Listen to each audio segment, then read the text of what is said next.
All my karaoke ever so elegantly. You didn't really come here for karaoke. So it's good to have you back. And the last time Yangsze was here was for the Writers' Festival, and we had a panel discussion on Horror. It was extremely well attended, and there was a lot of great questions. And I think one of them that led to a great sort of jumping off point about where we are with this genre is why you picked this particular genre to write about. And I think that I know the answer, because I've had the chance to speak with you. But I think when they hear it, they'll get a real sense of you as well. So perhaps if you could talk us through your journey towards writing The Ghost Bride. Sure. You know, I never set out to write a book about a horror book. Actually, this isn't really classified as horror. It crosses genres, which, according to my publisher, is either very good or very bad. In general, publishers do not like you to cross genres. They want to be able to market the book to specific segments. So I was very naive when I wrote this book, and I didn't realize this until later on that, oh, this might be a problem. But fortunately, so far it's been sort of okay. What I really wanted to do was write a detective novel. I've always wanted to write a detective novel. I was actually working on a detective novel about elephants when I started on this book.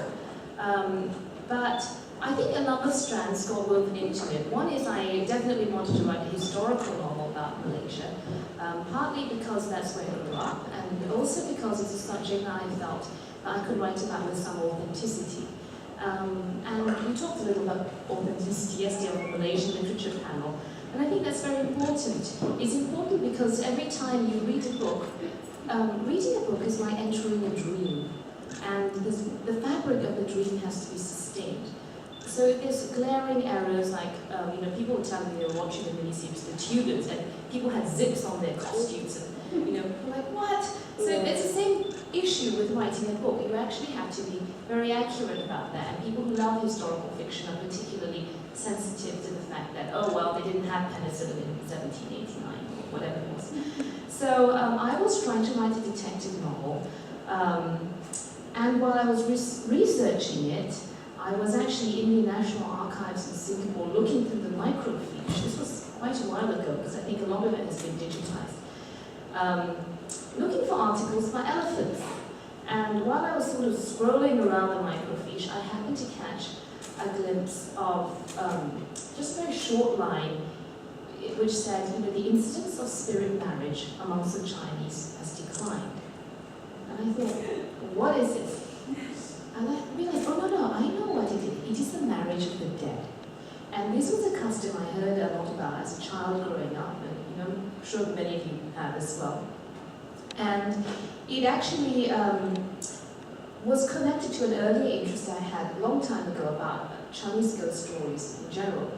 So when I was in university, I actually wanted to write my thesis about Chinese ghosts, and why it was that, first of all, why is it that Asian ghosts seem so much more frightening than Western ones? And secondly, why are the worst ones all women? The very worst ghosts are always women. It's the women who died in childbirth, the women who were thrown away as second wives, etc., etc. And clearly this speaks to some sort of subconscious recognition that this is the only way that they can get back at everyone. So I thought about writing this as a thesis, and I didn't. I actually ended up writing this mind-numbingly boring thesis about Chinese economic townships, because I thought that nobody would employ me if they saw I'd written a thesis about ghosts. Which more fooled me because, in retrospect, people don't really care about what you wrote for your undergraduate thesis. But I kept this idea, I had this interest in women and ghosts for a long time, and so when I saw that article in the archives, I thought, this is a really interesting story. And the idea, the first scene of this book, which you read, in which her father is talking to her and says, hey, do you want to become a ghost bride? That really occurred to me right there and then. And so I went away and I wrote that first chapter very much as you see in the book now. And then I put it away because it really didn't fit in with my elephant novel. And I tried. So if you're writing something, don't do this. But I tried to squeeze it in. And maybe there's a subplot in which, it didn't really Square work. peg, round hole. But in the end, I ended up abandoning my elephant novel and writing this book instead. So that's sort of the long roundabout story about how I got started.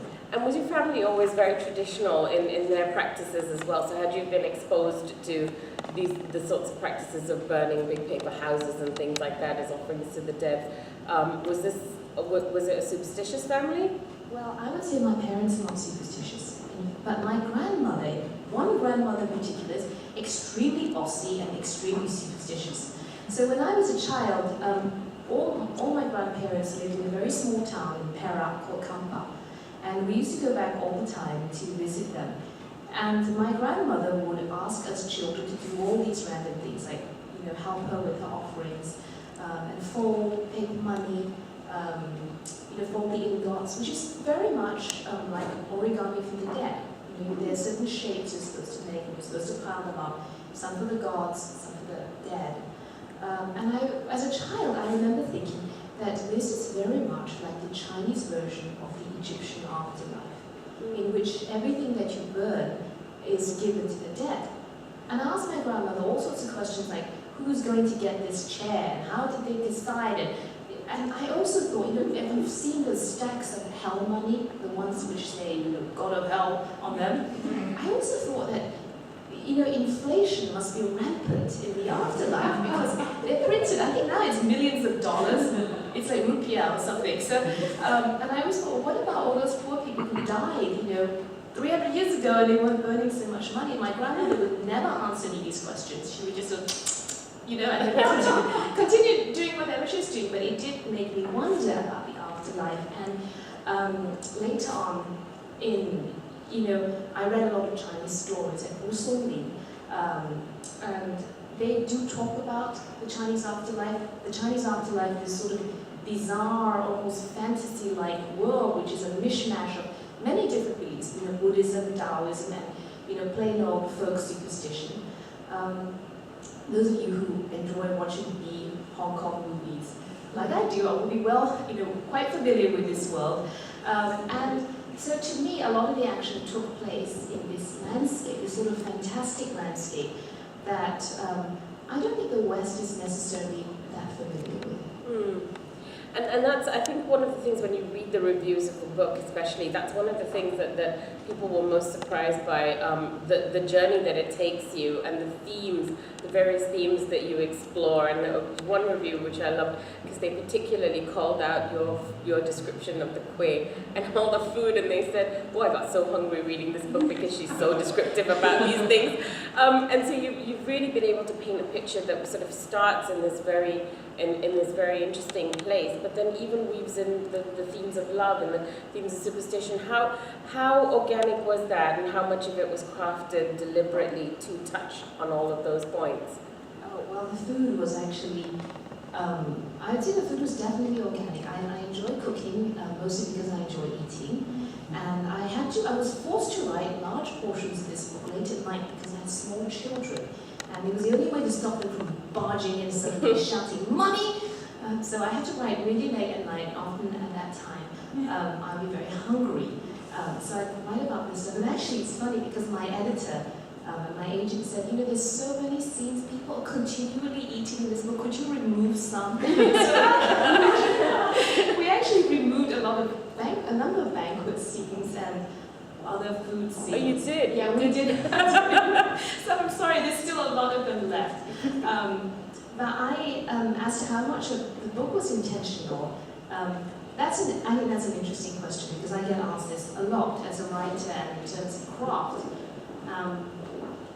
I have to say that I'm not very deliberate about the way I write. I do have some wonderful novelist friends who are very organized. They put everything on post-its, so there's chapter 1, this happened, chapter 3, this happened, etc. And I actually did see a copy of J.K. Rowling's notebook. I don't know whether you've seen that. She's got the entire Harry Potter volume from 1 to 7 mapped out. Unfortunately, I don't write like this. And my husband has said to me, why not?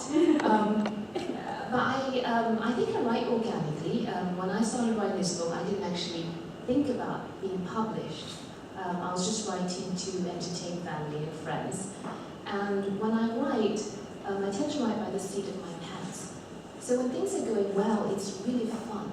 You know, I'll be writing and I'll say, oh, so that's what happened. Oh, okay, I know, yay. And then when things are going badly, then I'll be completely stuck. And so this book actually took 3 years for me to write, and one of those years was actually a fallow year, in which I think I was sort of two-thirds of the way through the book, and I thought there's too many plot points, and I have no idea what's going on, so I'll just put it in the drawer for a while.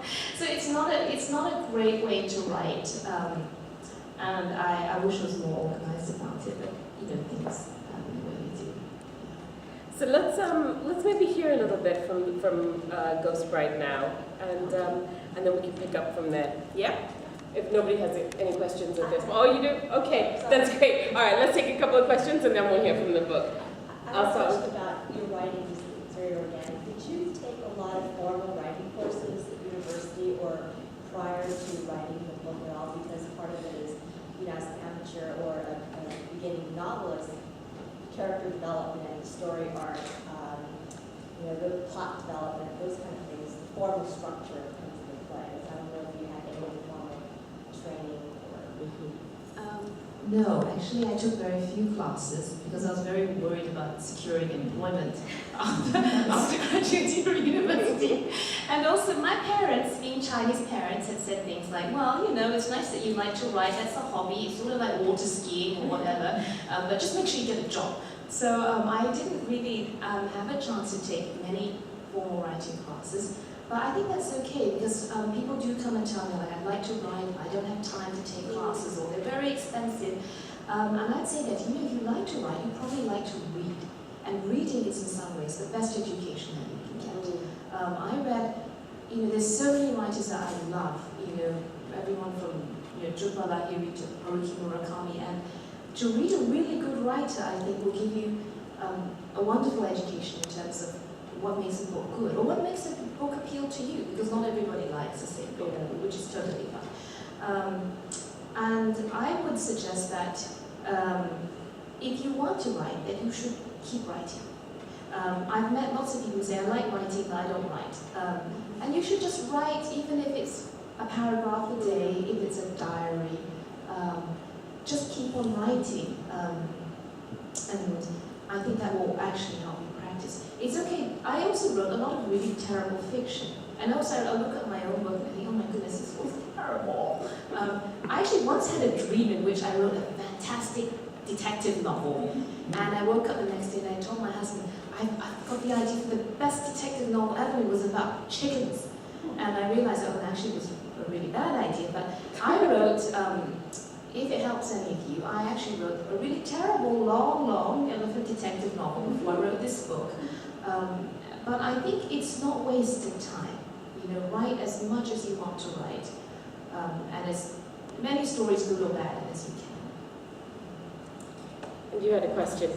I'm just curious about when you started crafting the story. Actually, I have two questions. One is when you came up with the characters, did you come up with the characters and let their personality develop as you went along and let them tell you their story, or did you impose your stories on them in a sense? If you know what I'm saying, whether the personality self-developed as you went along. Well, that's a great question, and actually, for me, they sort of show up, and I think there's this, what's this term called flow? Like when you're doing something that you really enjoy doing, whether it's playing chess or making model aeroplanes or whatever, when you're very absorbed in what you're doing, time passes really quickly. And sometimes, not always, but occasionally when I'm writing, I feel like that, and characters really just show up. So this book started, as I said, from the first chapter that I wrote, and from there people just appeared. Like Lilan, her character was there, that was her voice, she was telling the story. And lots of people showed up. When I try to make them do what I want them to do, it sometimes comes out very wooden. Like Tianbai, I thought, he actually came from another novel. And I put him in because I needed a male character. And he was very wooden for a long time until I discovered, oh, there's a reason why he's so wooden. And Erlang is another character who shows up later. He just showed up by himself. He was actually supposed to be a minor character, for those of you who've read the book. But he just kept showing up again and again, and then having these long speeches, and then eating, and remove the number of seeds which they ate. So I do think that they do talk to you. And if you write, you will sometimes look like a crazy person, because I'll be driving along saying, oh, muttering to myself, oh, well, that's the reason why blah, blah, blah, so-and-so killed so-and-so, haha. And it's because I think that the characters really do speak to you. That's the best part, when they do come alive.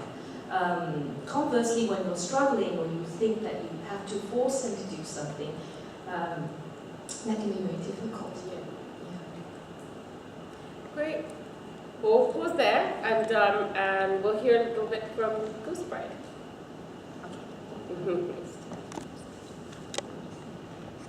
Okay, I'm going to read a short passage from the second part of the book, in which Lilan has gone to the plains of the dead. It's the world of the dead, where everything is made out of paper, burned paper houses, paper servants, and paper horses.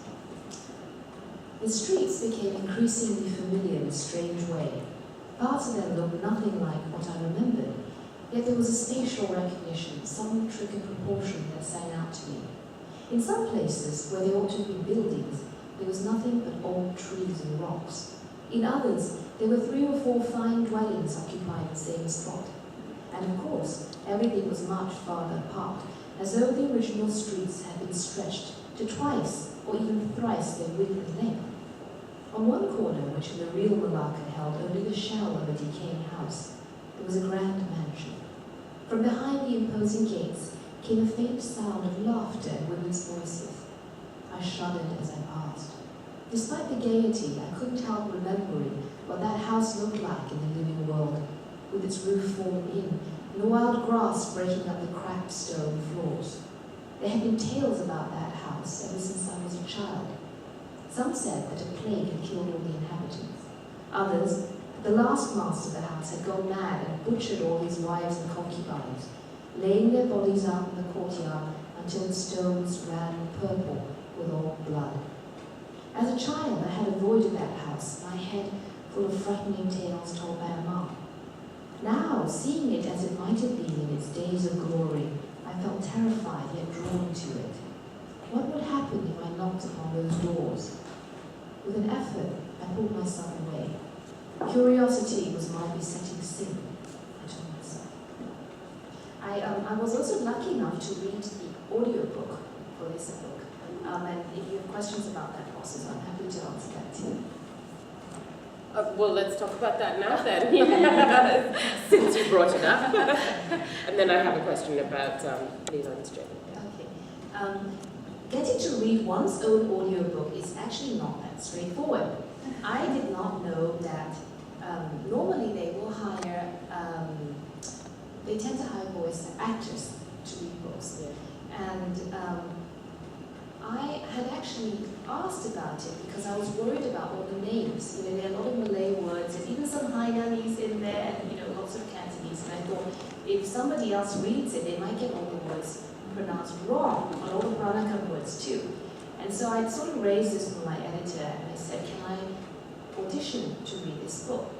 And they said, okay. So I happened to go down to New York, and they actually did a test in one of those sound booths that looked like Frasier. And I was like, oh my goodness, all my radio dreams come true. And they did do a test run, and they said, okay, fine, you can do it. And so I was very thrilled. The book was actually recorded in San Francisco, because I lived on the West Coast, and in a studio, a proper studio, and it took about, I think, 4 days of recording, 8 hours a day. So it was very tiring, but really, really fun. It's nice to read your own book, because generally they said authors don't read their own books. If they do, they don't tend to read fiction, they tend to read non-fiction. And there is actually a director, like as you would have a movie director, and a sound engineer. It's really great because everything's digital, so they can actually force you to back up. They say, you swallowed that word, say it again. And the director really directs you. Like, so she'd say things, they tell you to speak at a certain pace. And they also told me, what else did they tell me? They said, eat a lot of apples or drink apple juice because apples have pectins. They coat the back of your voice, the back of your throat. And they said that dry sound, the clicking sound you get from your mouth is actually when your mouth gets dry. So if you take a lot of apples, it's okay. And eat a lot. And this is a terrible admission, but during those 4 days, I constantly ate because I didn't want, stomach noise is actually a translator. So stomach noise, oh no, here, have another cookie. So, well, they also said, do not wear loud clothes. And I thought, what does he mean, loud clothes? You mean like flamingo pink? And then they said, no, don't wear noisy clothes. And apparently, the sound studio is extremely sensitive. And the producer was telling me they had some aging rock star come in to read his memoirs. And he was wearing so much leather and so much jewelry that they said he squeaked like this leather so hard. And then you could hear his jewelry, his earrings, everything. And I was thinking, oh, who was that? I didn't want to ask that. So no, they say sweatpants. Sweatpants are great. You're good clothes. So it was very fun. And also very tiring experience because they can hear your voice when you're getting tired. And you have to maintain a certain level of, hey, listen to this book. That I'm so tired and and at certain points I did think, who is the idiot who wrote this book? It is so long. It was me. I did ask her, I said, can we abridge this book? And they said, no, we don't abridge books anymore because it's all digital. They don't really care about length anymore. And there were also lots and lots of people in this book. So you read the book, there's lots of people and many, many old men. And I thought, I had to make voices for all these old men. And I was 2/3 the way through recording when the director actually said to me in this offhand way, oh, it's so nice that you're making voices for all the characters because most people don't. And I thought, I wasn't an option. She said, yeah, you can just read straight through. But most of the audiobooks I listen to are kids' books. And so they always make voices, like Charlie and the Chocolate Factory. So anyway, but it was very fun. And you can, if you want to hear a sample of it, you can actually go to my website. I think I've got the first chapter of The Ghost Bride. And that's yangsechu.com, yes? Yes. It's a blog about eating and breathing. So about, books I suggest together with food. That's a nice combination. So just to go back to the piece that you read, there was a segment in there that really stood out for me because it was something I was thinking about when I thought what we'd talk about today, and it had to do with Lilan's head being full of stories her Amma had told her. And that goes back again to what you and I chatted about yesterday, which was, is Asian horror just that much more scary than Western horror? Do you think it's because, is it this because we grow up with all of these stories being told? I don't know what it's like in Malaysia, but in Singapore, we've even been able to make the poor Karang-Kuni man scary, and have our parents tell us he'd take us away if we were naughty, And so this sort of thing of growing up with all of these images in our heads and living in multicultural societies like Singapore and Malaysia, where everybody adopts each other's, nuances and superstitions. Suddenly find myself doing things and thinking, well, I'm not Chinese, why do I care about that? Yeah, I think that's absolutely true. Especially growing up in Malaysia with a lot of friends who are Malay and Indian. If someone says, oh, we don't do that, then you all don't do it. So I remember when I was a child in our schoolyard, there were frangipani trees. And the flowers are so beautiful, but for the Malays, it is a graveyard flower. And so we're all like, oh, wow, we're not playing with that flower. And banana trees, I had this fear of banana trees, especially at night, and that's because of Indian friends who were like, well, the lady who comes out of the banana trees at night. But I just think it's true, people have so many weird and scary stories. Like the one you shared yesterday, that was scary. And before the movie The Sixth Sense came out, the other thing is that everybody has several ghost stories of their own, and they're all just so weird and bizarre that they feel true. So before the movie The Sixth Sense came out, many, many years before, my father had a good friend who could see the dead. And later on, when I wrote about the character of Old Wong Cook, I remembered a lot of his experiences. So, and actually found another person who also said they could see the dead. He said that the dead were always sort of standing around, and many of them looked like normal people. So, for example, he said, he didn't really like to talk about it. He said, at the bus stop, there's always this woman there. I know she's dead, because she's always there when it's raining, and nobody else can see her.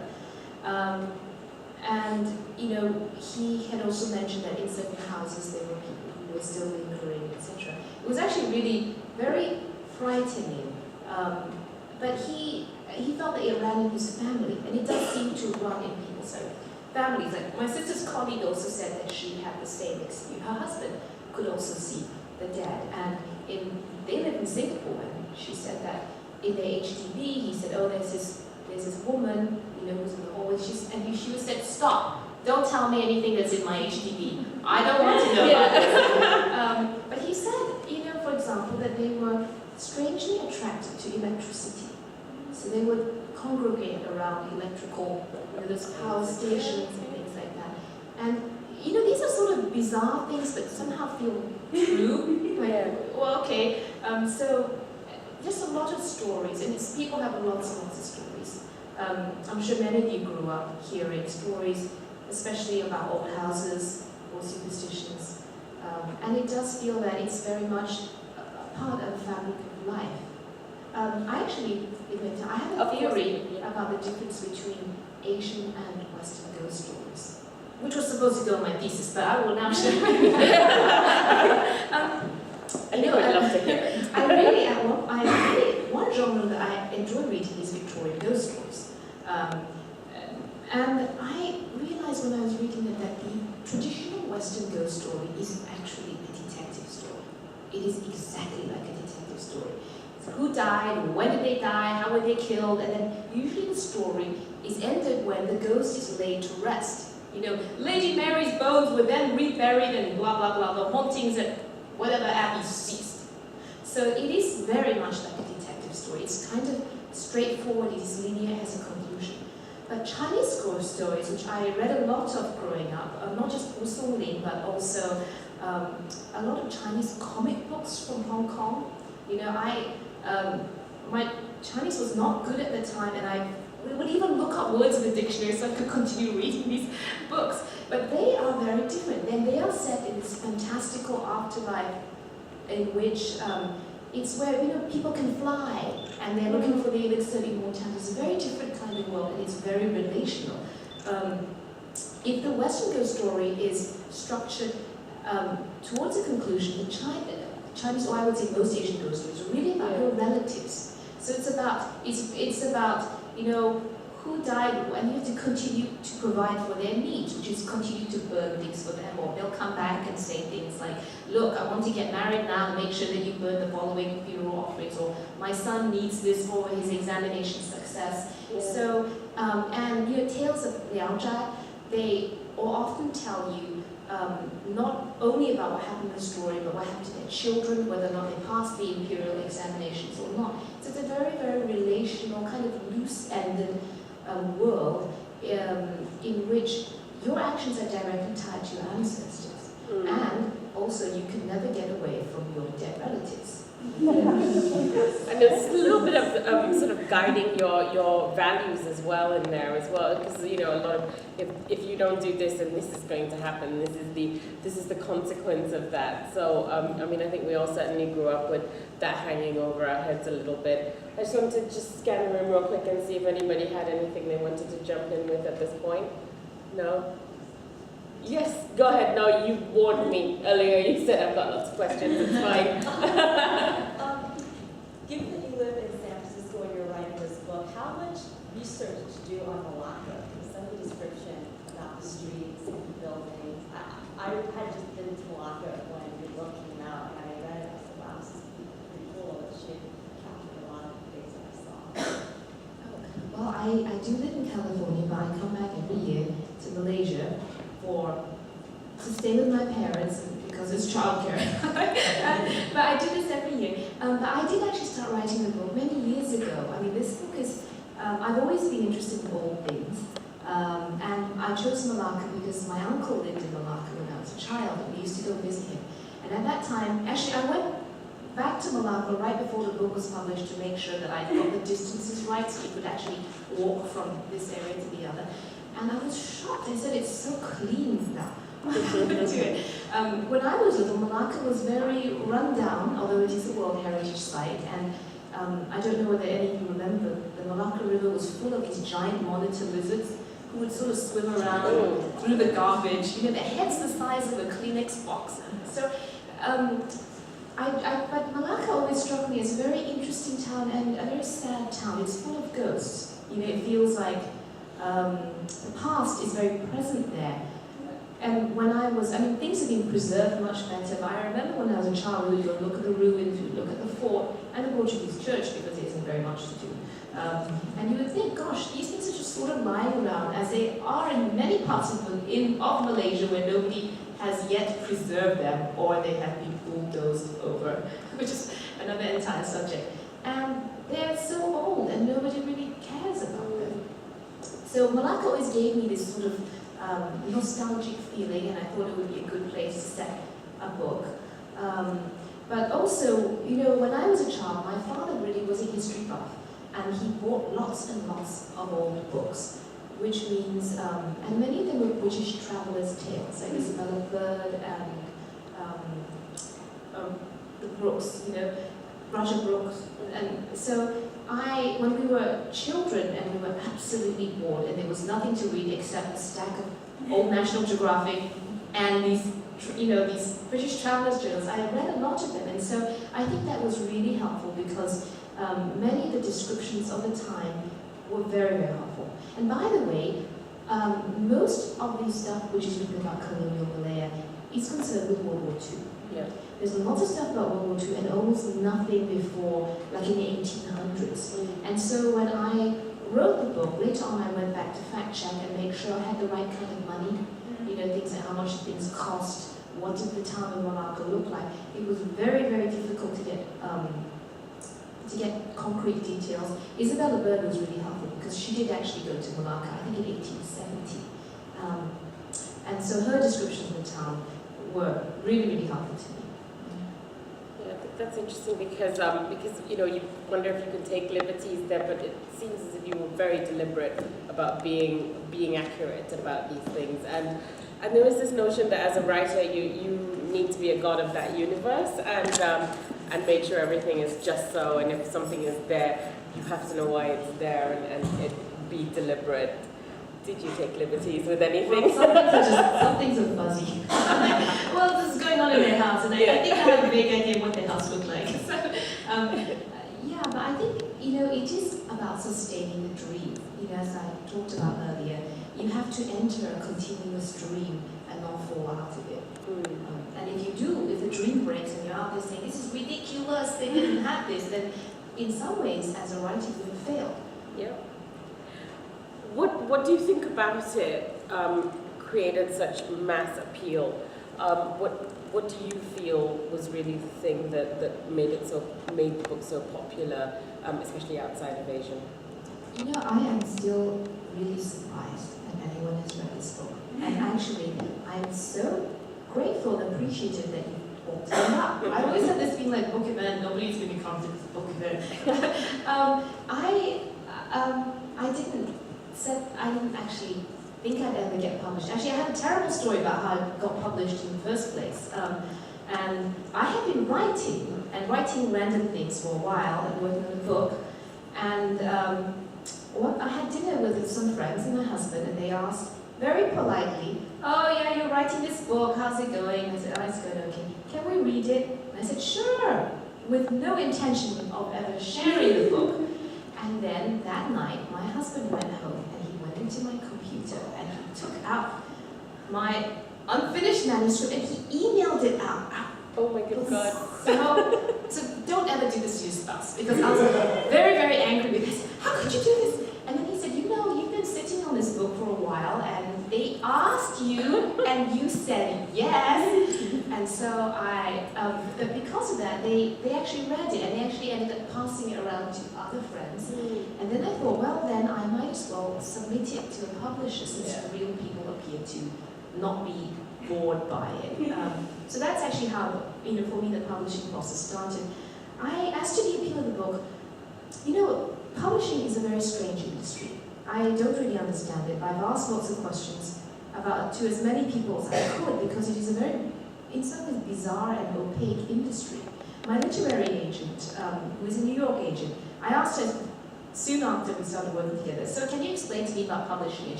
Yes, please. Do you believe in ghosts?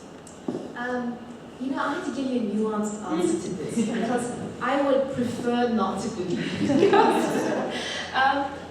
There were times I think I find myself in a strange position because, as I said, I would prefer not to believe in them. They are interesting stories. I've always been drawn to strange tales. I was a child who was reading Ripley's Believe It or Not and things like, ooh, the Elephant Man. And in some ways, I would say that the Chinese ghost world, afterworld, is more like Ripley's Believe It or Not or Strange Tales than the Western notion of the afterlife, which is more like horror, zombies, stuff like that. When I was writing on this book, there were times when I occasionally frightened myself late at night, at which point then I would sort of pray about it and say, okay, well, I'm just writing this book. But there were other times, because you are writing the tale, that it is not frightening to you, because you know what's going to happen. You're architecting the world. That does help. But I'm a real chicken, and I actually can't watch horror movies. I can only read books, like Victorian ghost stories, etc. Because with books you can skip, Or what I like to do is I use my peanut butter sandwich to cover the page. So, yes, I would. So I'd say that. Does that help? Does it sort of answer your question? Yeah. It's a qualified answer. That's fine. I guess the follow-up question is, why do you think the Asian culture was more of a pervasive ghost culture in Asia than the West? Ancestor worship. Ancestor worship is a really big deal because you're actually out there worshipping your ancestors. You're giving offerings to them, and in many ways perpetuating the life of the family after death and continuing these relationships. So they really say things like your grandfather would be ashamed of you. Yeah. They really mean that your grandfather is ashamed of you. So I think there is that very tangible connection to the afterlife. And also it is culturally very acceptable. In the West, to talk about ghost stories, people always sort of say, well, I don't really believe in this, it's probably all plumbing, and then they'll tell you stories because, and this goes back to the idea of Western ghost stories, which I think are very much taken in the spirit of scientific inquiry. The rise, the golden age of Victorian ghost stories was also the rise in the West when people were really into like the scientific method. And if you look at, it's sort of like Sherlock Holmes applied to hauntings, the Hound of the Baskervilles or whatever. So that is, I still think even today, if you watch movies like, shows like Ghostbusters or Mythbusters, they are very much drawn along the lines of scientific inquiry. As in, you have to prove something. Whereas I think in Asia, people aren't really proving anything. Well, it might be a reverse situation where we start with the belief that these things are, when we go through life finding ways or reasons to disprove it. Because I think we do adopt a lot of that quite early. So, did I see a hand go up? No? Okay. All right. So, is this now, considering this was an accident of genre choice, right? Is this now the genre that you've committed to, and what will the future works look like? I really don't know, and I got an email from my agent not too long, actually this week, saying, we need to talk, and I thought, why do you want to talk to me? This is an issue because when I wrote this book, as I said, I was very naive. I had no idea. I actually literally figured out how to submit my manuscript by Googling. How do you submit your manuscript? And I just basically did everything that Google told me to do. But, people who have done research are probably better prepared, they have some idea of what to do, and kudos to that. I did not realize that publishing is also an industry, it's a business, and they want me to sell books. And early on, when I asked my editor now, can I write whatever I like, they said, no, we would like you to sort of stay within this, since you built up an audience, it would be really difficult. He went off and wrote a space opera. We sort of want you to stay in the same zone so that the readers who found you won't go away and think, I didn't sign up for Captain Kirk. So that is interesting. And people do say that writing your first book is really the most fun time of your life as a writer, and everything else is sort of downhill from there. So I don't really know, but I think that I probably would like to continue to write about historic Malaya, because I feel there's still a lot of stories to be told. And, as I said, there's not very much written before World War II. That is interesting to me. And I still want to write a detective novel. So, hopefully. And that's a question I wanted to touch on as well. Do you feel a responsibility to write from a Malaysian voice, and do you think you'll ever kind of write from a different context? I have actually tried to write from other perspectives, and I think some of my early short stories, which thankfully none of you will ever see, when I was young, I really admired writers like Isaac Dinesen, and as I mentioned, Haruki Murakami, Rohinton Mystery, and I wrote a lot of short stories which in retrospect look like pastiche to me. It is like fan fiction of Isaac Dinesen. And I think that's fine. As a young writer, you should totally do it. Don't feel like I've got it. You have to write a lot in order to find your voice.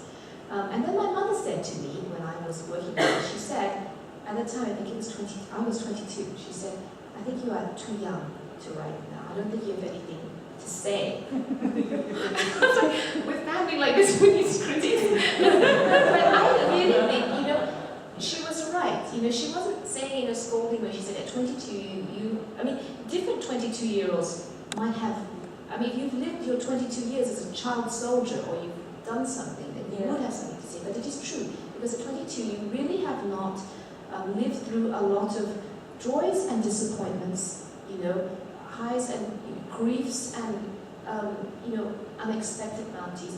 And you just don't have as much experience of people. So I think that was a really good point. And it's important to find your voice as a writer.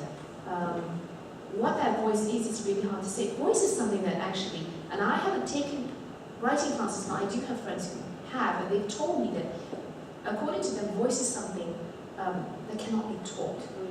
You have to have it, or you have to develop it yourself so people know that it's you writing it and not. Unless you're doing things like writing all the Nancy Drew series, in which they all want you to sound like Nancy Drew. So I think that you write what interests you, what deeply interests you, and I think that interest and excitement is conveyed to the reader. If you're really deeply interested in grass cutting, I think you can make that an interesting subject. Like, this is what you should use for cutting the grass. And did you know that if you want to make a right angle, you do? That excitement comes across to the reader. Are there aspiring writers in the room? Just a little nod if you don't want to put your hand up, because it'll dictate where I'm going to go with the next question. Okay, I'm just going to take that as a yes because I saw a few furtive nods. So, apart from write consistently, know your voice, and and just write from that voice. Is there anything else that you would say to the little nodders? I really would say write what interests you. I actually, early on, I tried to write books, and some of them, like I said, they were terrible. Things I thought were witty and thought about ideas of society, and I was very bored writing them, and I think it would be even more boring for someone to read them. So write what really, really interests you. In my case, it's always been weird tales. I was a child who was, as I said, reading Hosong-Ling when I was young, and my mom was like, why are you reading this old book? It's not even a sign to you, stop reading it. Later on, I didn't realize, of course, that Hosong-Ling is this author, and he wrote a lot of, I think they were in the 16th century, 17th century, and they were actually satire. So all these stories about corrupt government officials in the afterlife were satire about the current state of imperial Chinese politics. I didn't realize that. I thought they were all literally ghost stories because I was a kid at the time. So that interest has always driven me, together with history. But I think that whatever you want to write, you should feel free to write whatever it is. If it's Game of Thrones, go ahead and write on Game of Thrones. So. Shall we hear a bit more from the book? Oh, you mean this book or? Yeah. How many did you pick out? You did one. just pick up the one? That's fine then. Shall we hear from the new book then? Yes? Yes? Okay. Okay, All right. I was talking to Karen the next day, and she said, would you like to read from your new work? And I said, yeah, sure. And I went home last night and I thought, oh. And then she had a panic attack. So I would say that nobody has heard from this new book, only except for my husband, who is always my #1 reader. My editor hasn't read it either. So apologies in advance. And I'm working on a new book right now, and it is a detective novel. As I said, I've always been trying to write a detective novel, and it is set in colonial Malaya again, in 1930s in Ipoh, or in Perak. And I don't have a really good title for it right now. I think it's called The Coroner's Chinese Boy. And it's about this, in those days, they had a houseboy who was not always a boy. Sometimes he was 50 years old and he was your houseboy. But in this case, he really is a boy. So let me read you the first chapter. It's very short. Kamunting, 1930s Malay. The old man is dying. Ren can see it in the shallow breaths, the sunken face, and the skin stretched thinly over his cheekbones. Yet he wants the shutters open. Irritably, he beckons the boy over, and Ren, his throat tight as though he has swallowed a stone, throws open the window. The glare of the tropical sun makes him flinch. Glancing down, he moves to shield the dying man, but the old man stops him with a gesture. The sunlight emphasizes the tremor of his hand with its ugly stump of a missing finger. Ren remembers how just 6 months ago that hand could still calm babies and suture wounds. The old man opens his watery blue eyes, those colorless foreign eyes that had frightened Ren so much in the beginning, and whispers softly. The boy bends his cropped head closer. Remember. The boy nods. Say it. The hoarse rasp still retains its highland roar. When you are dead, I will cut off your hands. The boy replies in a clear voice. And? He hesitates. And also your head. Good. The old man draws a rattling breath. Use the bone shears on my wrists. They should be good enough. For my head, I think the autopsy saw. But he knows there's no need to say anything. The boy has done it before, quickly and competently. Will be able to manage, even with a clean book. It would be best if you could get it back as well. My finger. With an effort, the old man holds up his hand to indicate the last digit with its missing top two joints. Ren swallows. Don't cry, Ren. The narrow shoulders heave convulsively, and then the boy rubs his face. At times like this, he looks far younger than his years. The old man is sorry. He wants to say that he wishes he could do it himself, but he's exhausted. Instead, he turns his face to the wall.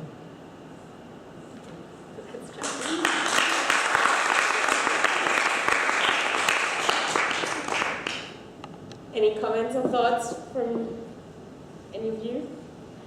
Everybody's probably horrified. It is very descriptive. It is. Yes. Would you, once you finish writing that book, would you turn it into a graphic novel as well? I don't know. I'm actually only partway through the book, and as I said, I write by the seat of my pants, so I'm not really sure where it's going. For this book I think would lend itself well to a graphic novel because of the Chinese afterlife. But it's hard to say. What was the process of getting published? I think let's start there, and then let's talk about how the conversion to a graphic novel is going.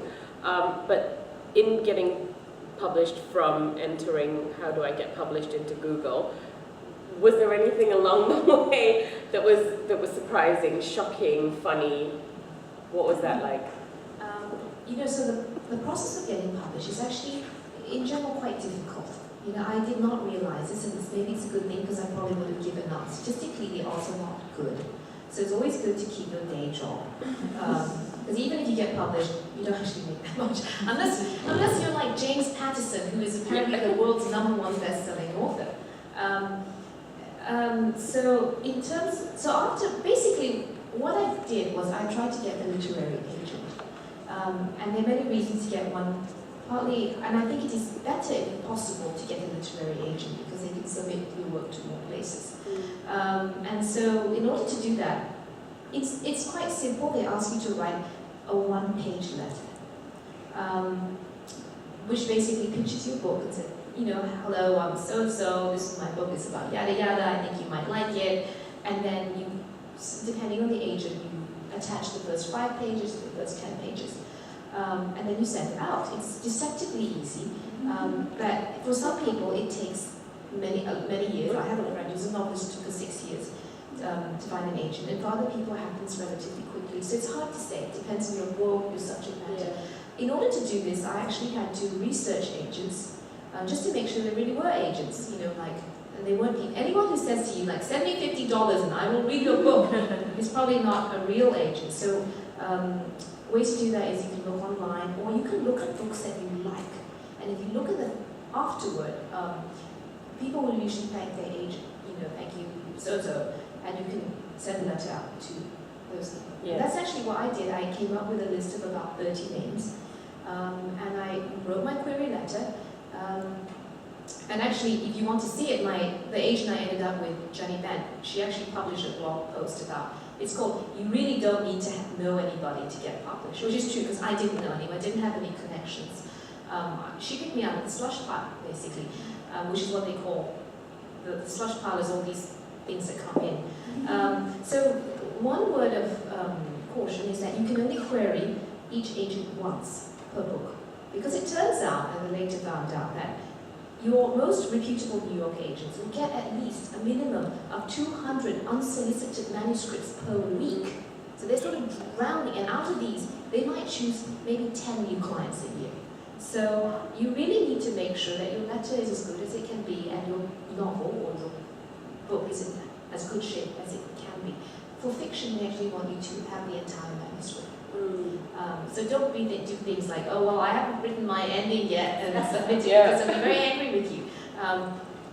But non-fiction is different. Non-fiction, you can actually submit a book proposal. Like, I'm going to write a book about cats called I Can Has Cheeseburger. That did really well, actually. So I did that. I sent it out to about 30 agents, and I was very lucky because I got 6 offers of representation. So I was able to, I'm very grateful for the chance to speak to a bunch of different literary agents, and that was very enlightening because literary agents are basically like, they're going to sell your book, and so they decide how they want to pitch it. And so most commonly you may not get someone you book first round, or you may end up with someone who has a different vision for your book. And I think that can be somewhat difficult because then you have to match it up. So I was very, very grateful to have the opportunity to talk to all these people, and it was quite eye-opening. So some agents actually said, look, you know, this is a straight historical fiction, I want to market it as historical fiction.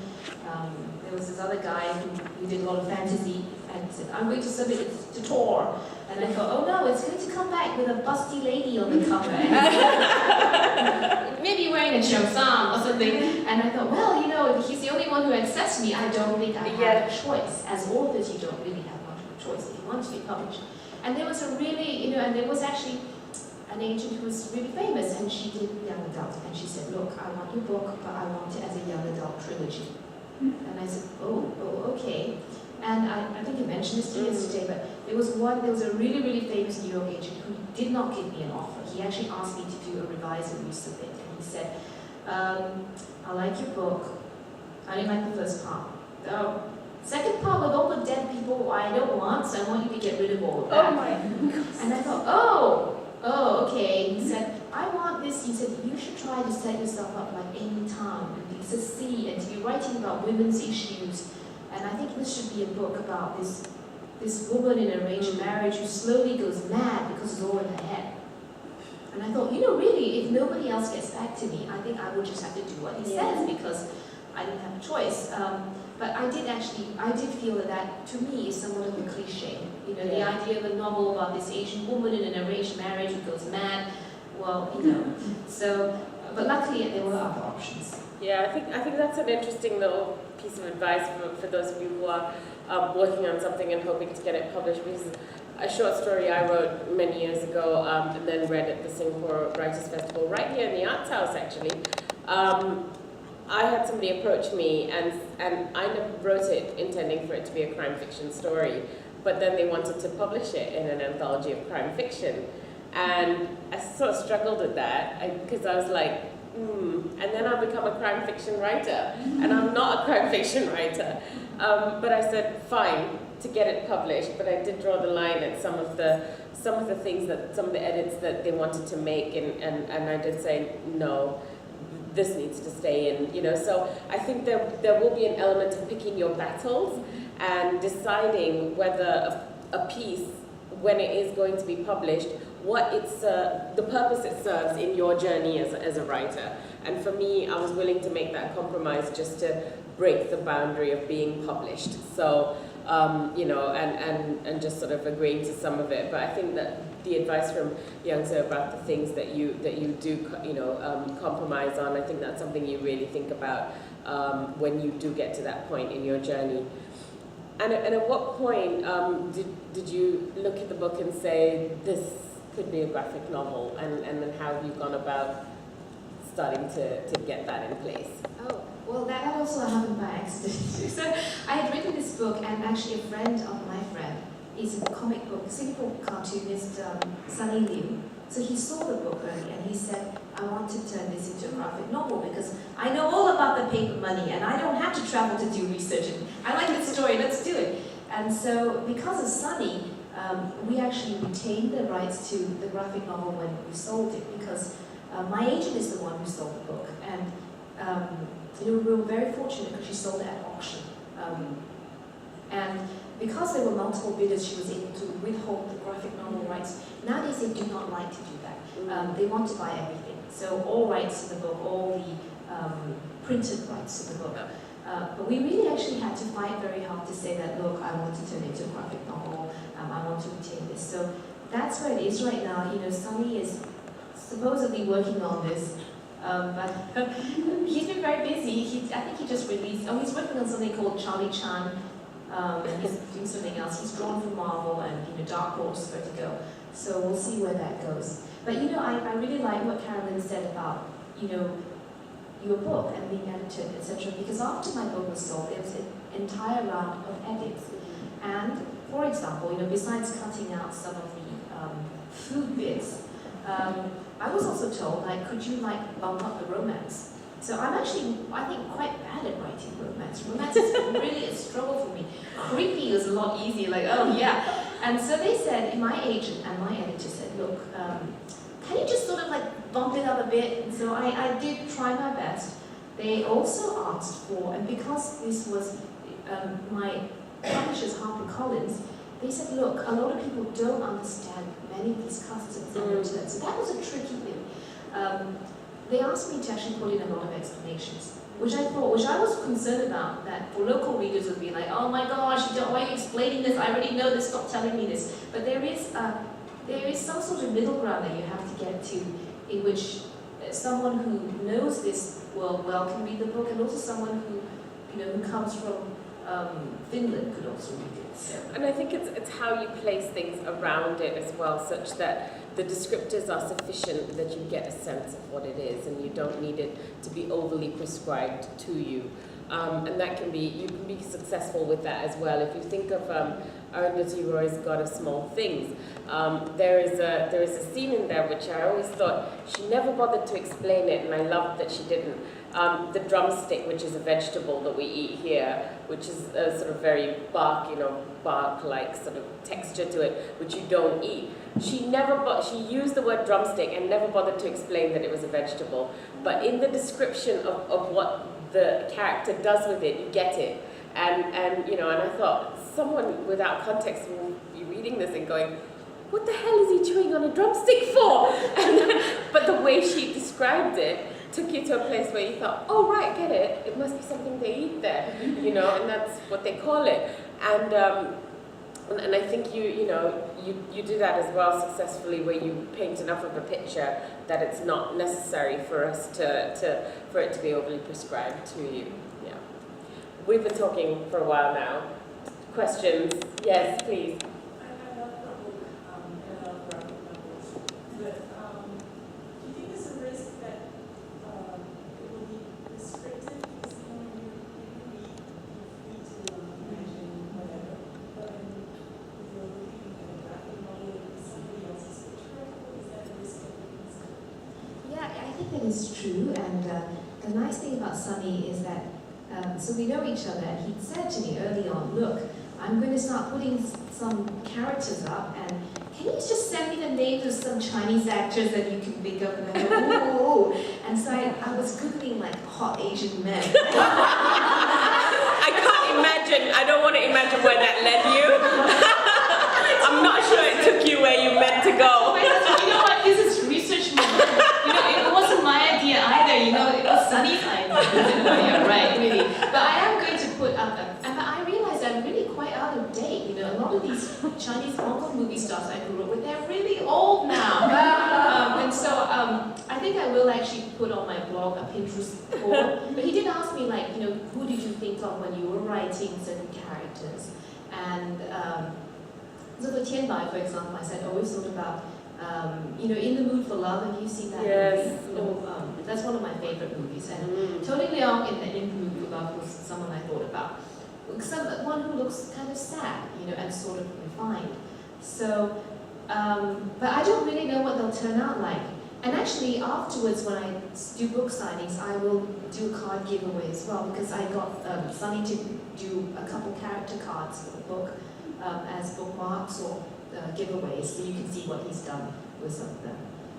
But of course, he will have his own interpretation at the end of the day. I said, Sunny, just don't make them look too weird, okay? Because he does a lot of robots and stuff like that. But we'll have to see how they show up. Yeah. Any other questions? Yes, please. I'm curious to find out whether the Western audience and audiences here, the book have different appeals because of the cultural divide. Obviously we understand certain things and we catch the nuances, but perhaps Western readers do not understand some of that. I think for many Western readers, when I've done book talks in America, for example, people actually say things that, oh, it was really fun to find out about a culture I didn't know. So I think that was fun for them. Or I didn't know this about Southeast Asia. I didn't know there were Chinese living in Malaysia, in 1600, and all of these things. I think that's great. For them, actually, when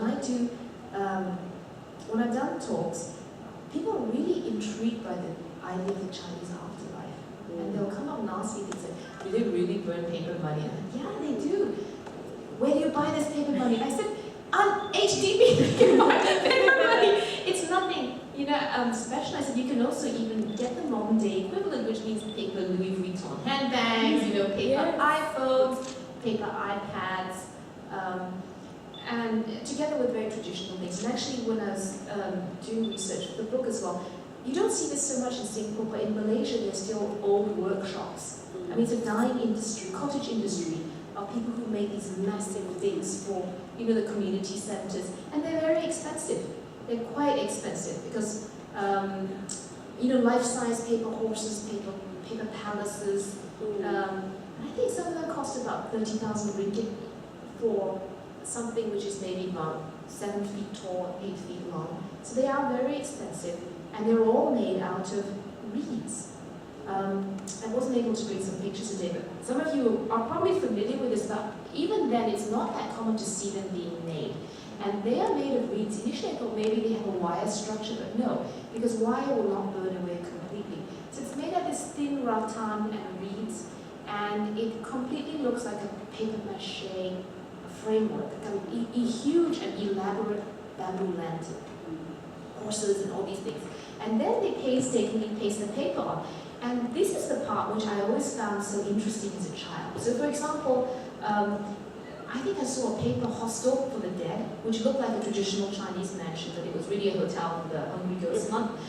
And these things are, for a child, appealing because they're pretty and they look like toys, and at the same time they are taboo.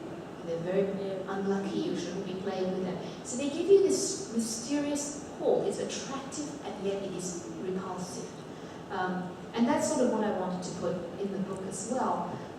Going back to the idea of two cultures, one thing that I've been so appreciative of is that people have read it in Malaysia and Singapore, and it really, really means a lot to me to have local readers. And people say like, oh yeah, okay, this happened. A friend of mine actually told me that her mother read the book and said, oh yes, thumbs up, it's actually, these things do happen, it's pretty authentic. I felt very happy about that. Any other questions? Well, we've got a little bit more time, so we've got about 15 minutes, so you can get in your questions if you want to, otherwise I'm going to keep going. With this, so actually you've named a few projects that you're working on right now. How many things do you actually have going at the same time? Well, I'm actually supposed to be writing my book. I'm supposed to be writing the second book, and it's not done. So which leads to this sort of cringing feeling of, oh, is somebody emailing me? What are they emailing me about? Well, especially if you get an email that says we need to talk. We need to talk. We need to talk doesn't sound good from anyone. No. Your doctor, your lawyer, your accountant, like, we need to talk. It's not a good thing. But at the same time, I am so appreciative that somebody wants to talk to me about a second book. So that is true. But it's going rather slowly because I'm school holidays and my children are around. And I find that in order to write, you need a certain amount of blank creative space. You don't need someone running around shouting like, "Mommy, I'm hungry," I can't open the fridge, things like that. So I am supposed to be writing this novel. Hopefully it will be done.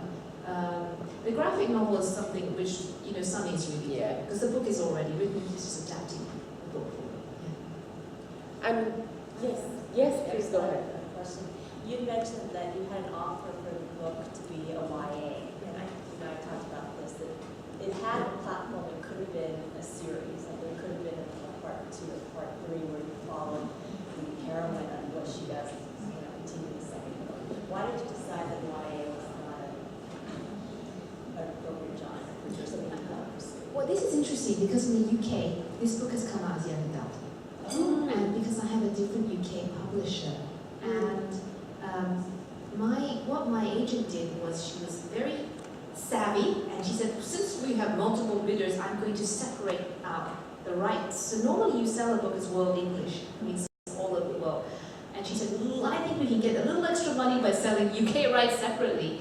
And we had an offer from a publisher, a very new publisher called Hotkey, which was started by the woman who was at Bloomsbury and did the Harry Potter novels. They had won a lot of awards, and they said, we want to send it out as young adult. And I had no idea how the book would do. You know, it might have done. And so we said, why don't we try it as young adult and see how it does? Although my agent in the US had sold it as a book club book. So that is why in Singapore and Malaysia you'll see in 2 covers, because there's a smaller version with a purpley cover, and that's the young adult version from the UK. It's a little bit shorter, and a few things, but very much the same book. Why not young adult? I don't know. I did actually mean this book to go on longer. I had planned an entire extra section called the Courts of Hell, in which I was going to have a trial and finish this whole thing off, and it was just getting way too long. I did not know at the time there was such a thing as word count for your debut novel, and I was already getting too close to the word count. And this is because in the US the binding system is different. So if you exceed, I think 120 pages or something, no, 120,000 words, it gets exponentially more expensive because they have to add it to the binding. In the UK it doesn't matter because they have a different method of binding. It's always soft cover. In the US it came out as a hardcover first. So I was getting really too close to it, and they said, look, you can't do the Courts of Hell, so can you just sort of end it? And this is not, by the way, the original ending of the book. When I submitted this book, it had a different ending. It ended a little bit earlier, and do you want to hear the original? I was going to say, are you going to tease us or are you going to tell us? I'm going home now. No, tell us. So the original ending of the book is, after she returns, I thought it would be more historically accurate to have an ambiguous ending. And she returns and she's waiting for Erlang, but he doesn't come because gods and men are different. And she's sitting there in the dark, like the sun is setting, and she said, sometimes, when it rains, I run to the window, but he doesn't come. And sometimes I look at Tianbai, who's sitting next to me, and I wonder, because I didn't resolve the whole murder thing. And I thought that is actually very true. In those days, there was no such thing as CSI. People would just say like, oh, we think so-and-so was murdered, but nobody really proved it. But, my editor and my agent and the general reader reaction was they were like, what? How could you end the book like this? This is so ambiguous. And so I decided that I would end it a little bit further. And people have asked me about sequels, and I'm definitely open to sequel. I think the story could definitely go on. What about prequel? Have you ever thought about doing a prequel? And are there, is there any movie rights been sold as well for this particular book? No, I haven't thought about a prequel because to me the story began when she's asked, "Do you want to marry this dead guy?" That's correct, But movie rights is actually a different matter. We've actually had a number of questions about movie rights, but nothing's been settled yet. But I will let you all know when I have news. I actually said, who's going to make a movie out of this book? It's only full of Chinese people, which is true, So we'll see. Any other questions or comments? Any stories you'd like to share with Yangsze? She said she'd love to hear them. Is there any chapter in the book that you wish that you had removed it? No, not really. Actually, I had to remove a lot from the book already. It was much longer. So, so for all you aspiring writers out there, the average word count for a debut novel is 100,000 words. And for, I think, middle grade, it's shorter, like 50,000, 50 to 60,000. Young adult, 80,000 to 100,000.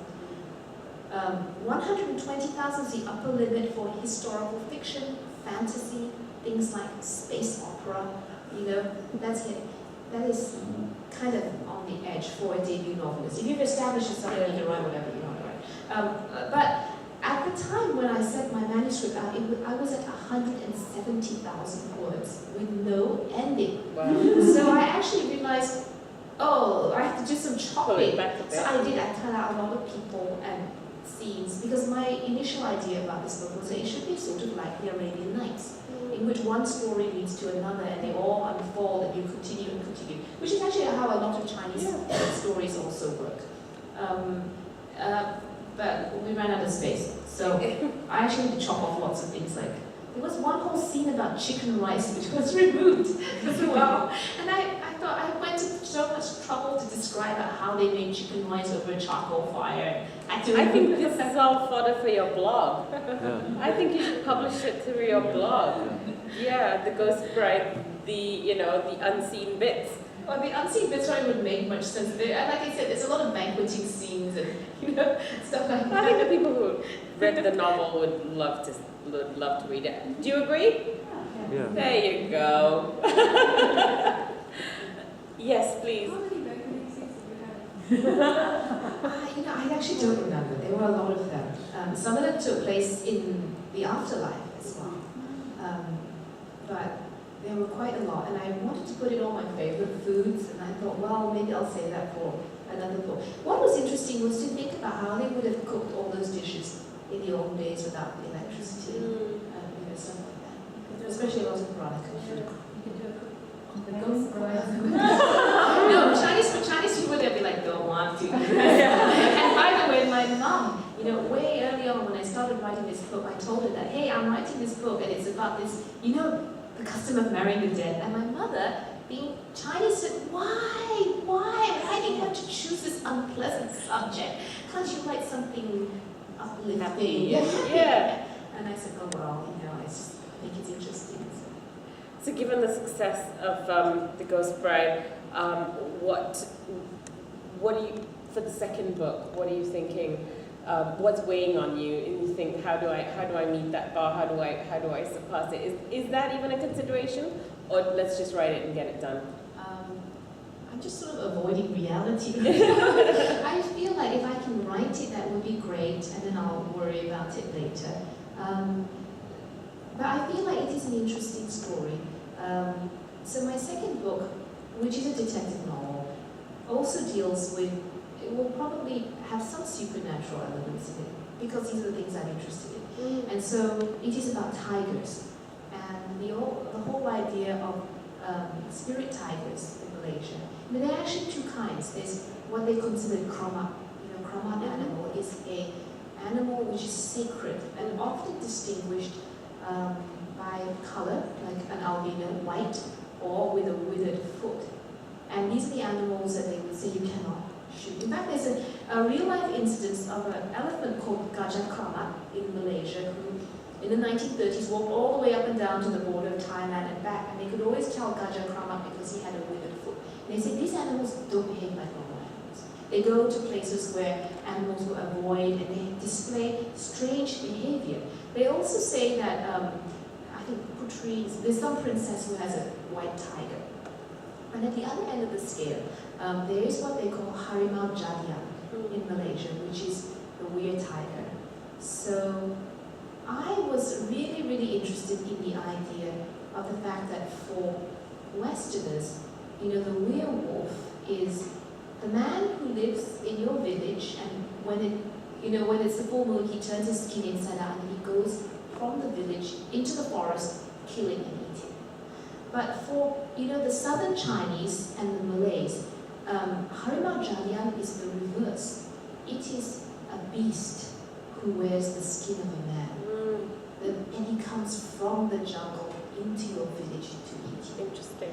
And so there are a lot of tales too that there are villages, kampongs of Harimau Jadian, in which the houses are made of human bones and the roofs are thatched with hair, human hair. And it is also an analogy for colonialism, because when Westerners came, they were compared to this kind of weird tiger, and really seen as something not quite human in the way they imposed or they conquered. So to me, I think these are all very interesting thoughts. I don't really know though. And that's, we'll see how it goes in my book, but and like I said, I'm right in the middle of it, so I can't really tell you. But hopefully it'll be interesting to other people too. I'm sure it will be, and I think we could probably, if there are no further questions, end on that note by wishing you the best of luck with that second book. I know we all can't wait to read it, and so no pressure. But we'll look forward to it, and then we'll look forward to having a conversation with you again when that's done. So if we could all just thank Yangsze for her time and for